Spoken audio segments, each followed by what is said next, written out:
बड' लेटेस्ट आपडेटआव बयखौबो बरायबाय। दिनैनि रादाबखौ फरायदों आं प्रमद खाख्लारि। गिबि निउस दङ। गुबुन हारिनि अनजालु अनजालि बिथांमोना बर' बिजोंजों फरायनानै देग्लाय 2022 मायथाइनि मेट्रिक आनजादखौ उथ्रिनो हानाय 9 फरायसाफोरनि मुं फारियै दिपेन मुन्डा बाक्सा जिल्लानि सालबारि गोजौसिन फरायसालिनिफ्राय नैथि मासि मोननानै उथ्रिदों। अनजालि गर बाक्सा जिल्ला कक्लाबारि गोजौ फरायसालि सापागुरि सेथि मासि। बिनिता राफा उदालगुरि जिल्ला सानजौरां गोजौ फरायसालि कलायगाव नैथि मासि। अनिता दास तामुलपुर कसुकाटा गोजौ फरायसालि। पुष्पा कुजुर बाक्सा जिल्ला जपादं गोजौ फरायसालि बागानपारा नैथि मासि। रिम्पि दास कामरुप जिल्ला दलकुसि गोजौ फरायसालि तामुलपुर सेथि मासि। धनश्री बर्मन तामुलपुर जिल्ला आमबारि सुरुफेरा गोजौ फरायसालि आमबारि सेथि मासि।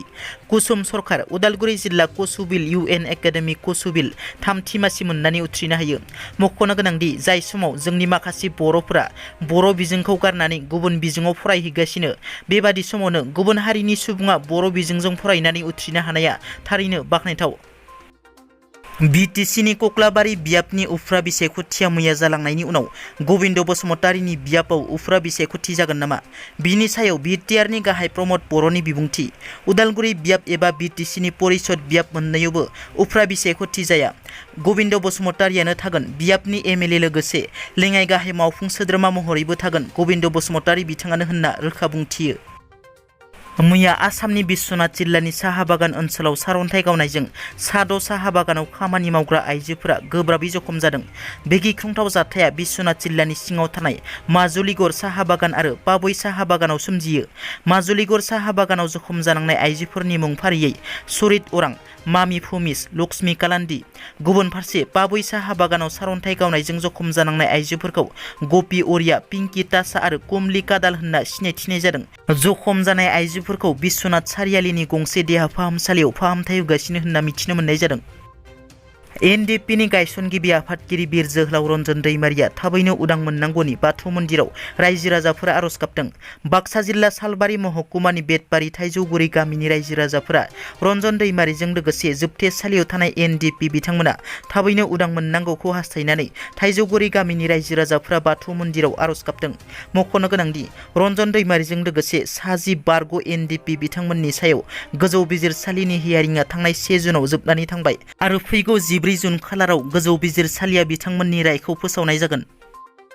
देग्लायनि मेट्रिक आनजादाव चिरां जिल्ला बारलगाव बर' गोजौ फरायसालिनिफ्राय 90.17 जौखोन्दो मोननो हानाय उरायसा मोसाहारिनि कलेजाव फरायनाय सिमाङा आद्रा थासिगोन नामा? मानोना बिथांनि बिमा बिफाया उरायसा मोसाहारिखौ रांनि आंखालाव कलेजाव मुं थिसननो हानाय नंला। दुखुथिया बिमा बिफाया रायजो राजानि मदद हास्थायदों। BTR सरकारा उरायसा मोसाहारिनि कलेजाव मुं थिसननायाव राङारि मदद होयोब्ला हामगौ, जाहाथे उरायसा मोसाहारिनि सिमाङा आद्रा जाया। बुंथिनो गोनांदि उरायसा मोसाहारिया सानखान्थि आयदायाव 93, समाज बिगियानाव 96, इंराजियाव 89, बर' एमाइलआव 89, बिगियानाव 80 आरो जग्राफियाव 94 नाम्बार मोननानै उथ्रिनो हायो। आसामनि दरं जिल्लानि मंगलदैयाव सासे बर' आइजोआ गावनि फिसायखौ बुथारदों। इनाय अनागारखौ सहायनो हायैयाव रजिता बर' मुंनि सासे आइजोआ गावनि फिसाय प्रफुल्ल बर'खौ बुथारदों। मिथिनो मोननाय बादिब्ला प्रफुल्ल बर'आ गावनि बिसिनि सायाव गोबाव समनिफ्रायनो इनाय अनागार खालामबोदोंमोन। बेबादिनो फुंनि समाव प्रफुल्ल बर'आ जौफैनानै बिसि रजिता बर'खौ बुदोंमोन। बेबादि समावनो बिसि रजिता बर'आ रागा जोंनानै फिसाय प्रफुल्ल बर'खौ बाथाम थुख्राजों बुनानै बुथारो। बे जाथायनि उनाव रजिता बर'खौ पुलिस खायो। रजिता बर'आ पुलिसनि सिगाङाव गावखौ रैखाथि होनो थाखाय फिसायखौ बुथारदों होनना फोरमायो।